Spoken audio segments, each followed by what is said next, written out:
Hey, what's up? We're the School of Rock.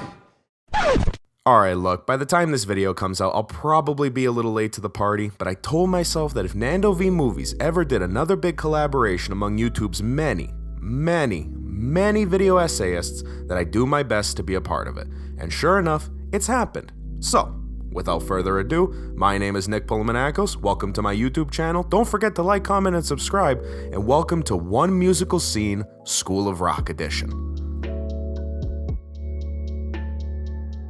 Much like with, I'd say, a lot of people on this big, beautiful, floating blue rock of ours, I love Richard Linklater's 2003 smash hit, School of Rock. It was one of my favorite movies growing up, and it still ranks high on my personal all-time greatest movies lists. It's a movie that partially inspired my love for rock and roll, and even influenced me to pursue playing the guitar. I hold School of Rock close to my heart, and for that reason, I decided that One Musical Scene would be the perfect reason to finally cover this film on my channel. You see, this edition of the video essay collaboration stems from all of us choosing a scene from a movie we love to discuss the music in it, whether it be the score, a sung song, you get the picture. For School of Rock, there's a lot of scenes that I could pick from and examine, but the one that's always stuck with me, the one that's had the longest impact, the one that's had the most beauty, has to be the movie's final performance, where we see the band reunite for Battle of the Bands to play the song School of Rock. Listen, I'm not going to sit here and act like there's some deep, controversial, or underlying purpose as to why I chose to cover this song. To be honest, I chose it because it slaps. Ridiculously hard. This song is like the ultimate wish fulfillment for any kid who's learning to play an instrument. You got a quote-unquote teacher who, despite his misgivings, clearly cares for his students. You got parents who are snobby and mean and don't believe in rock and roll as a genre of music. And you got a show where everyone is there to listen to you play. It's just perfect. The camera work, editing, pacing, hell, the lyrics, the music, it all comes together to deliver a phenomenal moment in musical film history.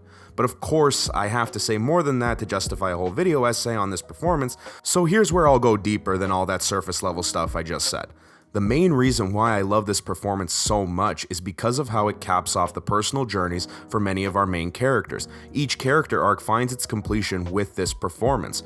Dewey Finn, our main character who was just found out to be lying about being a teacher, finally realizes that to achieve his dream of being a rock star, he doesn't need to be in a mega famous rock band that, as he puts it, probably will sell out. What really matters is playing alongside the ones he cares about, the ones he inspires, and the ones who want to make him be a better person.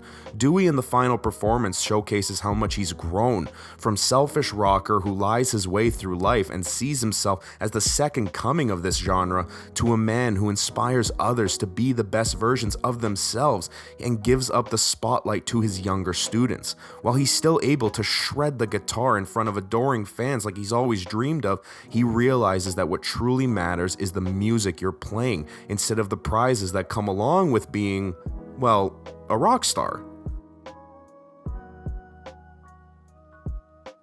On the student side, we have Lawrence, who finds his confidence in his abilities as a keyboardist and becomes, in his and Dewey's words, cool. At the start of the film, he plays piano, an instrument seen by some as classical or uncool or not usually associated with a genre like rock. But Lawrence himself struggles with confidence issues, saying that he usually finds himself alone. No one wants to talk to him or be his friend.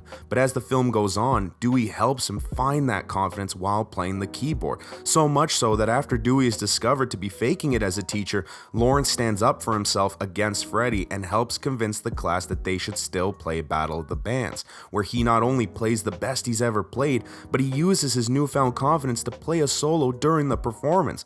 We know that without Dewey, without the keyboard, without rock and roll, Lawrence would still most likely be keeping to himself.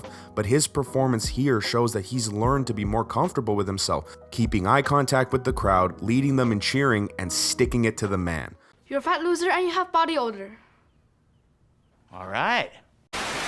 which leads us to our next character who finds a completion in her arc, Tamika.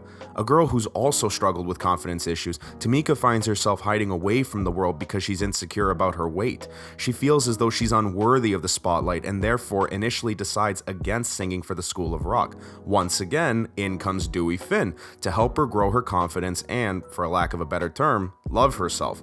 Dewey understands what it's like to not love your own body, but rock and roll doesn't care about how you look. As the final song says, music transcends the worries we feel on a daily basis, and so Tamika eventually agrees to become the third and final backup singer for the band. Much like Lawrence, she plays a big role in inspiring her fellow students to play Battle of the Bands, but for her specifically, this show marks a full circle moment in her growth as a character. Tamika is the only other person to sing solo in this song, and when she does, holy man does she kill it. Shocking her parents and feeling comfortable in her own skin, Tamika blows the roof off the building with her singing, showing that no matter how you look, rock and roll will always be there for you.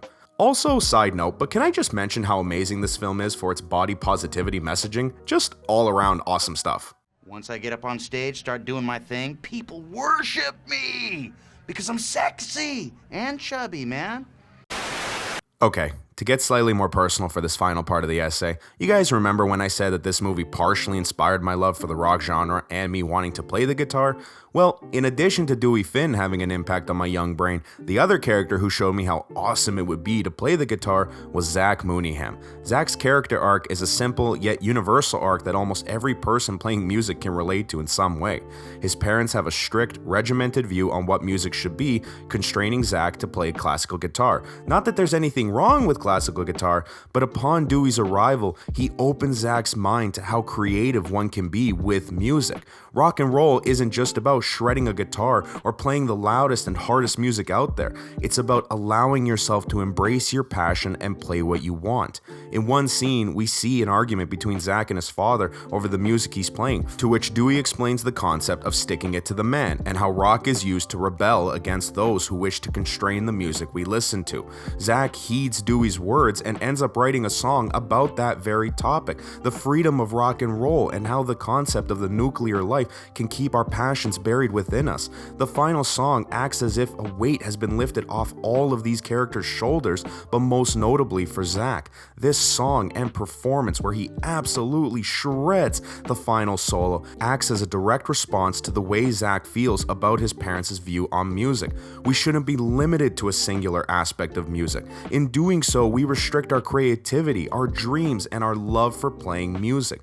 Through this song, through rock and roll, through this performance, Zach is finally able to let his creativity loose and delivers one of the all-time great solos for the rock and roll genre.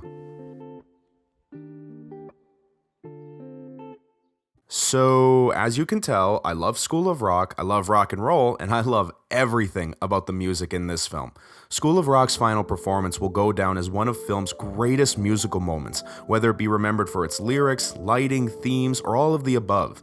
If anything, I hope this video essay gives you more reason to watch this film for the first time or revisit it, because truly, it shreds ridiculously hard. And if I can leave you with a couple of parting words, always remember, never stop sticking it to the man. Hello, Rocktastic YouTube community. Thanks so much for checking out my video essay on School of Rock. If you'd like to check out the rest of the One Musical Scene playlist, you'll find it in the description of this video. As always, don't forget to like, comment, and subscribe. You can find me on Twitter at Nick Manakos, and I've been Nick Manakos, and I will see you all in the next video. Later, rock stars.